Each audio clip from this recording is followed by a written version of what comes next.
നമുക്ക് നല്ല ടേസ്റ്റി ആയിട്ടുള്ള കോളിഫ്ലവർ 65 തയ്യാറാക്കാം. അപ്പോൾ ഈ റെസിപ്പി നമുക്ക് നമ്മൾ സാധാരണ റോഡ് സൈഡിലൊക്കെ കാണില്ലേ ചെറിയ കടകളിൽ ഇങ്ങനെ കോളിഫ്ലവർ 65 വിൽക്കുന്നത്. അപ്പോൾ അവിടുന്ന് കിട്ടിയ ഒരു റെസിപ്പിയാണ്. അപ്പോൾ നമുക്ക് എങ്ങനെ തയ്യാറാക്കുന്നത് നോക്കാം. അപ്പോൾ ആദ്യം നമുക്കൊരു മിക്സ് തയ്യാറാക്കണം. അതിന് വേണ്ടിയിട്ട് ഒരു ബൗളിലേക്ക് 2 ടേബിൾ സ്പൂൺ മൈദ ചേർക്കാം. അതേ അളവിൽ തന്നെ 2 ടേബിൾ സ്പൂൺ കടലമാവ് ചേർക്കാം. അതുപോലെ തന്നെ 2 ടേബിൾ സ്പൂൺ കോൺഫ്ലോറും കൂടി ചേർക്കണം. നിങ്ങളുടെ കയ്യിൽ കടലമാവില്ലെങ്കിലും കുഴപ്പമില്ല, പക്ഷേ ചേർത്താൽ നല്ല ടേസ്റ്റാണ്. പിന്നെ ഒരു ക്രിസ്പിനെസ്സിന് വേണ്ടിയിട്ട് 1 ടേബിൾ സ്പൂൺ അരിപ്പൊടിയും കൂടി ചേർക്കാം. പിന്നെ മുളക് പൊടി വേണം ചേർക്കാനായിട്ട്. അത് നമ്മുടെ എരിവിനനുസരിച്ച് നോക്കി ചേർക്കാം. ഞാനിപ്പോൾ 1.5 ടീസ്പൂൺ മുളക് പൊടി ചേർക്കുന്നുണ്ട്. ഇത് എരിവ് കുറഞ്ഞ മുളക് പൊടിയാണ്, അതുകൊണ്ടാണ് ഇത്രയും ചേർക്കുന്നത്. നിങ്ങൾ സാധാരണ മുളക് പൊടിയാണ് എടുക്കുന്നതെങ്കിൽ ഇതിൻ്റെ അളവ് നോക്കി ചേർക്കണം കേട്ടോ. പിന്നെ 1/4 ടീസ്പൂൺ മഞ്ഞൾപ്പൊടി ചേർക്കാം. പിന്നെ 1 ടീസ്പൂൺ ചിക്കൻ മസാല ചേർക്കാം. അപ്പോൾ ചിക്കൻ മസാല ചേർത്താൽ നല്ലൊരു ടേസ്റ്റാണ് ഇതിന്. പിന്നെ കുരുമുളക് പൊടി ചേർക്കണം. 1/2 ടീസ്പൂൺ കുരുമുളക് പൊടിയാണ് ഞാനിപ്പോൾ ചേർക്കുന്നത്. കുരുമുളക് പൊടിയും നിങ്ങളുടെ എരിവിനനുസരിച്ച് വേണം ചേർക്കാനായിട്ട്. പിന്നെ നമ്മളിതിലേക്ക് 1/4 ടീസ്പൂൺ ഗരം മസാലയും കൂടി ചേർക്കുന്നുണ്ട്. അപ്പോൾ നമ്മൾ നേരത്തെ ചിക്കൻ മസാല ചേർത്തതാണ്, എന്നാൽ പോലും 1/4 ടീസ്പൂൺ ഗരം മസാല ചേർക്കും. ഇനി ആവശ്യത്തിന് ഉപ്പും കൂടി ചേർക്കാം. ഇനി ഇതെല്ലാം കൂടി നന്നായിട്ടൊന്ന് മിക്സ് ചെയ്തെടുക്കാം. അപ്പോൾ നമ്മൾ ഈ പൊടികളൊക്കെ നന്നായിട്ട് മിക്സ് ചെയ്തെടുത്തു. ഇതിലേക്ക് ഇനി 1 ടീസ്പൂൺ ഇഞ്ചിയും വെളുത്തുള്ളിയും കൂടി നന്നായിട്ടൊന്ന് ചതച്ചെടുത്തതാണ്, പേസ്റ്റ് അല്ല, അതും കൂടി ചേർക്കാം. പിന്നെ കുറച്ച് കരിവേപ്പില ചെറുതായിട്ട് കട്ട് ചെയ്ത് ചേർക്കാം. ഇതിൻ്റെ കൂടെ തന്നെ കുറച്ച് മല്ലിയില ഉണ്ടെങ്കിൽ മല്ലിയിലയും ചേർക്കാം.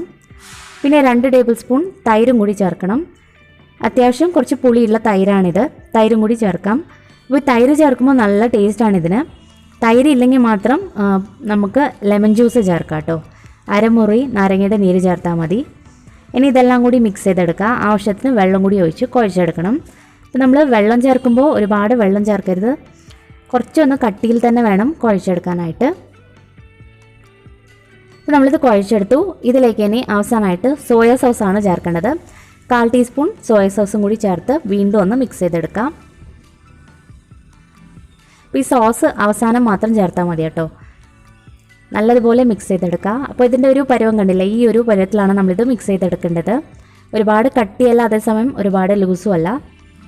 അപ്പോൾ നമ്മുടെ മാവ് ഇവിടെ റെഡി ആയിട്ടുണ്ട്. ഇനി നമുക്ക് കോളിഫ്ലവർ വേണം. ഇപ്പോൾ കോളിഫ്ലവർ നേരത്തെ തന്നെ ഞാൻ ചെറുതായിട്ട് കട്ട് ചെയ്തതിന് ശേഷം ഒരു 10 മിനിറ്റ് വെള്ളത്തിലിട്ട് വെള്ളം മുഴുവനും ഊറ്റിയെടുത്ത് കഴുകിയെടുത്തതാണിത്. പിന്നെ നമ്മൾ ഈ കോളിഫ്ലവർ കട്ട് ചെയ്യുമ്പോൾ ഒരുപാട് വലിയ പീസസ് ആക്കാതെ കുറച്ച് ചെറിയ പീസസ് ആയിട്ട് എടുക്കണം. അപ്പോൾ ഇങ്ങനെ എടുക്കുമ്പോൾ നല്ല ക്രിസ്പി ആയിട്ട് നമുക്ക് കിട്ടും. അപ്പോൾ അതിന് വേണ്ടിയിട്ടാണ് ഇതുപോലെ കട്ട് ചെയ്യേണ്ടത്. ഇനി നമുക്ക് ഈ കോളിഫ്ലവർ നമ്മൾ തയ്യാറാക്കി വെച്ചിരിക്കുന്ന ഈ മാവിലോട്ട് ചേർത്ത് എല്ലാം കൂടി ഒന്ന് മിക്സ് ചെയ്തെടുക്കാം. ഈ മാവ് എല്ലാ ഭാഗത്തും പിടിക്കുന്ന രീതിയിൽ വേണം ഇത് മിക്സ് ചെയ്തെടുക്കാനായിട്ട്. ഇത് മിക്സ് ചെയ്തതിന് ശേഷം ഉടനെ തന്നെ എണ്ണയിലേക്ക് ഇട്ട് ഫ്രൈ ചെയ്തെടുക്കുക. ഇത് റെസ്റ്റ് ചെയ്യാനൊന്നും വെക്കരുത്, പെട്ടെന്ന് തന്നെ നമുക്കിത് എണ്ണയിലിട്ട് വറുത്തെടുക്കാം. പിന്നെ നല്ല തിളച്ച എണ്ണയിലേക്ക് വേണം ഇത് ഇട്ട് കൊടുക്കാനായിട്ട്. അപ്പോൾ നല്ല ക്രിസ്പി ആയിട്ട് നമുക്കിത് കിട്ടും. ഹൈ ഫ്ലെയിമിൽ തന്നെ ഇട്ട് വറുത്തെടുത്താൽ മതി.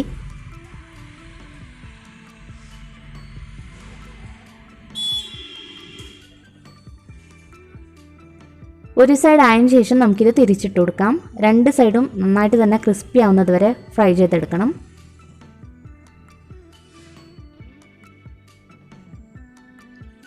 ഇത് ഫ്രൈ ചെയ്തെടുക്കുന്ന സമയത്ത് തന്നെ നമുക്ക് വേണമെങ്കിൽ പച്ചമുളകും പിന്നെ കുറച്ച് കരിവേപ്പിലൊക്കെ ചേർത്ത് ഈ എണ്ണയിലേക്ക് തന്നെ ഇട്ട് കൊടുക്കാം.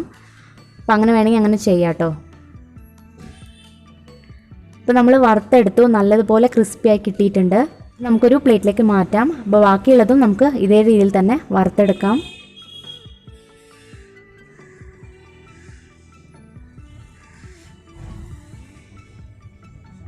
അപ്പോൾ നമ്മുടെ ഈ കോളിഫ്ലവർ ഫ്രൈ ചെയ്തെടുത്ത് കഴിഞ്ഞു. അപ്പോൾ നമ്മുടെ ടേസ്റ്റി ആയിട്ടുള്ള കോളിഫ്ലവർ 65 റെഡി ആയിട്ടുണ്ട്. ടേസ്റ്റി ആയിട്ടുള്ള സ്നാക്കാണിത്, പെട്ടെന്ന് ഉണ്ടാക്കിയെടുക്കാൻ പറ്റും.